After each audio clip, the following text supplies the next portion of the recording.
Well, now we've covered the wrong approach and then we've talked about the right approach. So now I want to get really practical with you, and I'm going to give you several steps in the next few videos.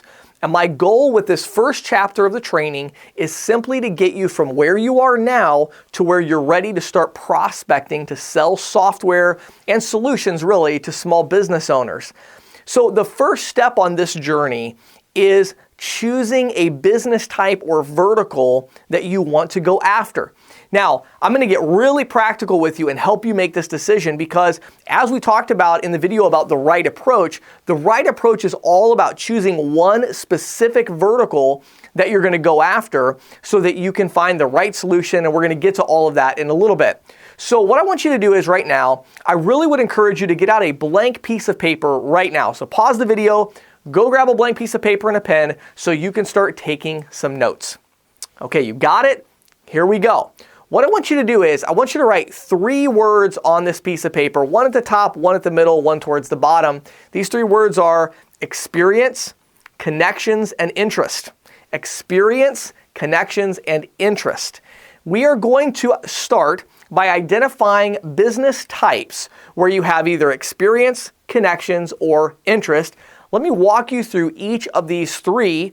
Then I'm going to help you choose from this list which business type would be the first one for you to start with. Remember, we're eventually going to be able to go after a lot of different business types with our, software solutions, but we want to pick one to start with so we can really dive in and become the expert there. Okay? So let's start with experience. For me, my very first job when I was 15 years old, I started working at a pet store. Okay? It's called the Ark Pet Store in Maryville, Indiana. A fantastic store. Tom was the owner of the store, ran it with his daughter Rachel, and it was just a great experience being able to work there in that small business and really see how small business works. And I got a lot of experience working in a retail store like that. Just small, definitely this would be a small mom and pop shop type of store, but very profitable. They did a lot of revenue. Great store, produced a good income for the owner there. And I spent a lot of time behind that register ringing up customers. I spent a lot of time on the floor talking to customers and helping them make choices. And so I have a lot of experience when it comes to working in a retail store. Now, I was only 15, 16, 17, 18 years old when I worked there, but that experience stayed with me. So when I started selling software, guess what type of business was on my list of potential businesses to go after?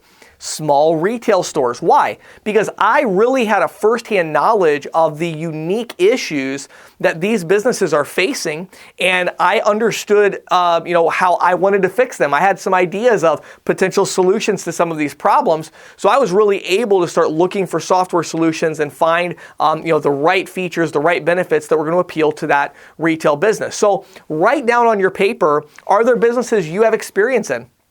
Now, these business types don't have to be small businesses. For instance, maybe you worked at a Pizza Hut and you saw how Pizza Hut operates as a, teenager or a 20-something. You work there as a delivery driver or you're making the pizzas, and you saw kind of how they work. And maybe from that, you're able to take that experience and translate that to work with small pizza shop owners. So, these small business owners that have their own, 1, 2, 3 location pizza shop, you have a unique knowledge, and you might come to these businesses with a passion about, hey, you know what? I worked at Pizza Hut. I saw how they operate, and I really want to help small pizza shops to compete with larger operations like Pizza Hut or Papa John's or Little Caesars or wherever it was that you worked at. So what is your experience? What types of businesses have you worked in? Big or small, doesn't matter. Just start writing down the types of businesses. Have you worked with maybe e-commerce businesses through a marketing job that you had? Really think about the businesses that you understand and that you have some experience in, and that's that top list, okay? So we have the businesses up top where we have experience. Feel free to pause it right here if you need to think through this. Hopefully you can write down at least 1, maybe even 3 or 4 businesses where you have some experience. Okay, number 2 on our list is connections. So once you have your list for experience, now let's move to connections. What types of businesses do you have connections into that vertical, into that business type? So for me as an example, going back to the earlier one about the pet store, guess what? My uncle owned a pet store and operated a small pet store down in Naples, Florida when I was growing up. Visited there many times, and it's really that experience that made me want to work at the pet store. So there's another reason for me to target pet stores specifically, or small retail shops in general, and we'll talk more about that in a minute.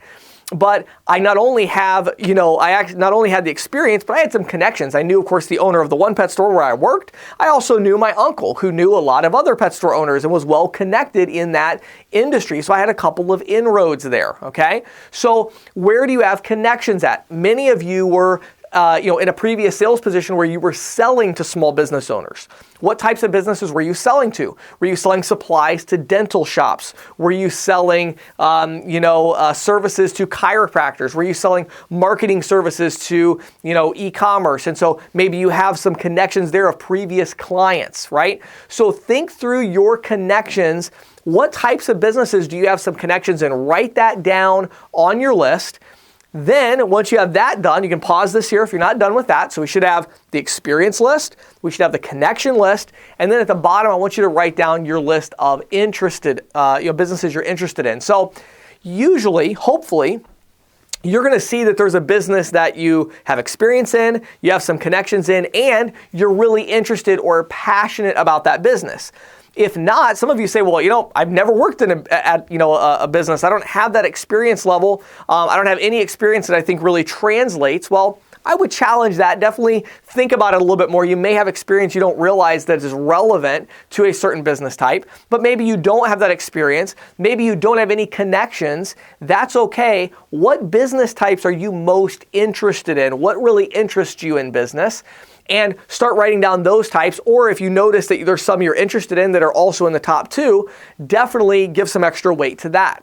Okay, now why this idea of being interested in it? Because if you're not interested in the business type, if you're not passionate about helping to solve the problems of this particular business type, you are going to fall flat on your face when it comes to selling software solutions. You need to be passionate about that business if you really want to be successful selling that business type solutions. You need to be curious. You need to be looking into everything. You need to be wanting to read books about that type of business. You need to be wanting to get industry publications and read those. You're going to really dive deep into whatever vertical you choose first.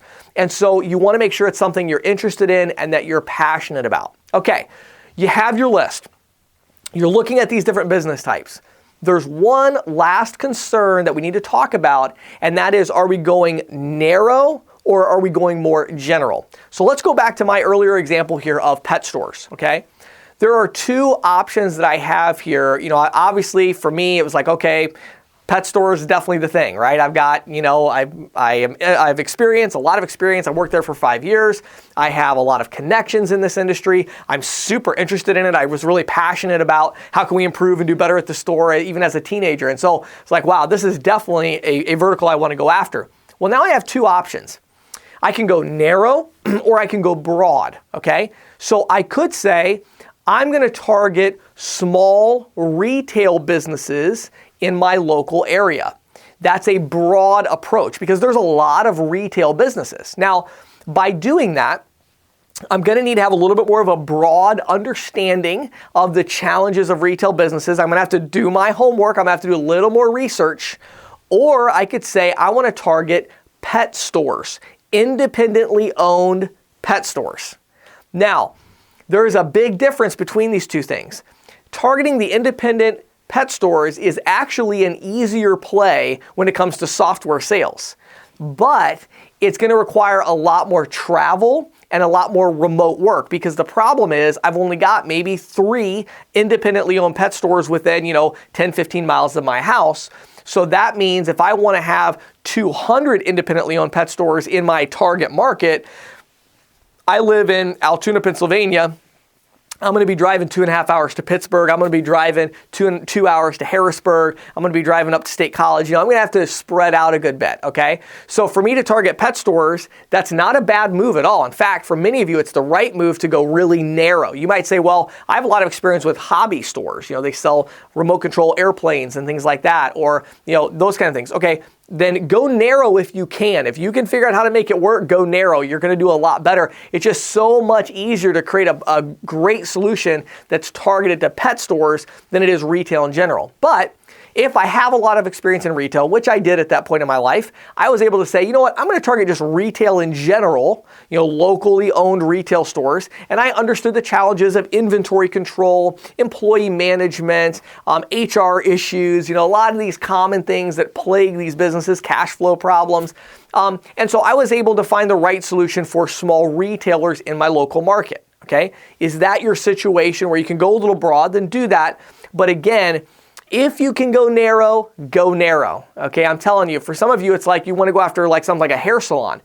Always go narrow on something like that because there's a lot of them. I mean, you could find 100 hair salons probably within 30 minutes of your house. You could find maybe even 200 hair salons. So that's a good size market. You want like 100 or 200 of these. And I'll talk more about where to get the list later, but choose your business type, your vertical. Once you have your selection made, take some time to think about it. Now you're ready to move on to the next video.